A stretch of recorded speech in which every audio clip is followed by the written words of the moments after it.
This was as close of an election as I've ever seen, honestly. As it stands, as I film this, Conor Lamb leads in Pennsylvania's 18th District special election by 0.3%, with just hundreds of votes separating him and Saccone, around 630 as I see it now. So let me break down what happened last night and why Conor Lamb, who is a very centrist Democrat, was able to pull off such a huge upset. Let me reiterate, Trump won this district against a centrist Democrat, Clinton, by 20 points in 2016. Wow. The New York Times elaborates further. Mr. Lamb's strong showing demonstrated that Trump-inspired energy propelling Democrats across the country is not confined to liberal-leaning regions. Republicans were left with the prospect of defending a far broader range of districts this fall than they had hoped. A first-time candidate and former Marine, Mr. Lamb, 33, forced Republicans to pour over $10 million into a southwestern Pennsylvania district where Democrats did not even field a candidate in the past two congressional elections. Let's stop right there. That's how pathetic the Democrats can be in some ways. You didn't even try? You didn't even field a candidate in that district. That Lamb probably won. This is the DCCC at work, not even attempting to inject one of their corporatist candidates into the race, because just why even bother?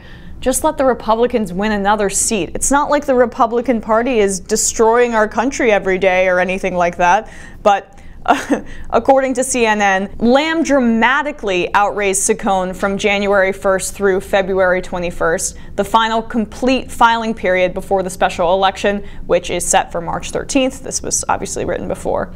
Lamb took in around $3.3 million during this period, compared to around $700,000 for Saccone. During the same period, Lamb's campaign spent $2.9 million, while Saccone's campaign spent a little over $600,000.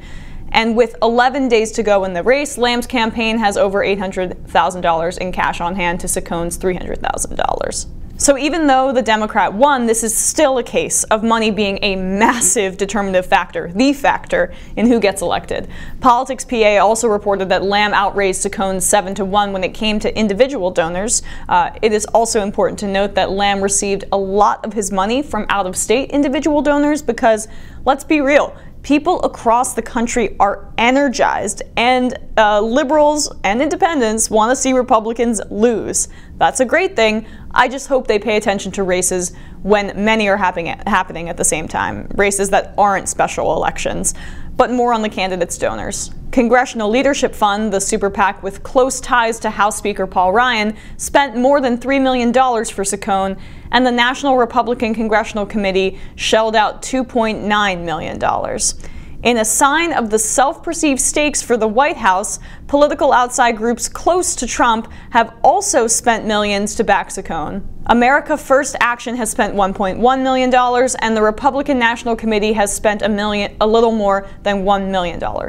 Lamb, on the other hand, has been the beneficiary of only $1.1 million in spending to boost his campaign.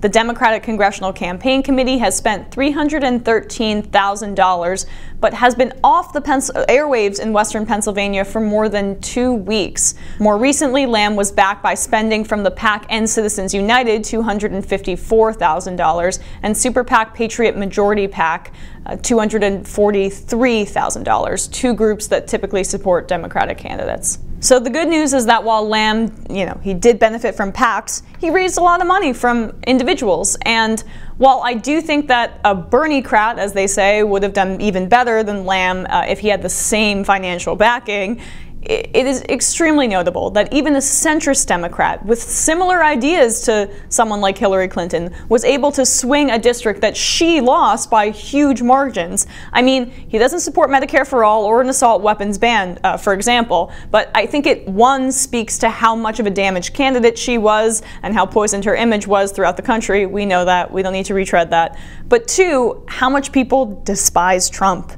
The blue wave that may be coming this year is real. People are mobilized. What's interesting is that Lamb, if he is crowned the official winner, which it looks like he will be, will have to decide what district to run in again, since Pennsylvania has been forced to redraw their district lines due to the fact that they had participated in racist, partisan gerrymandering.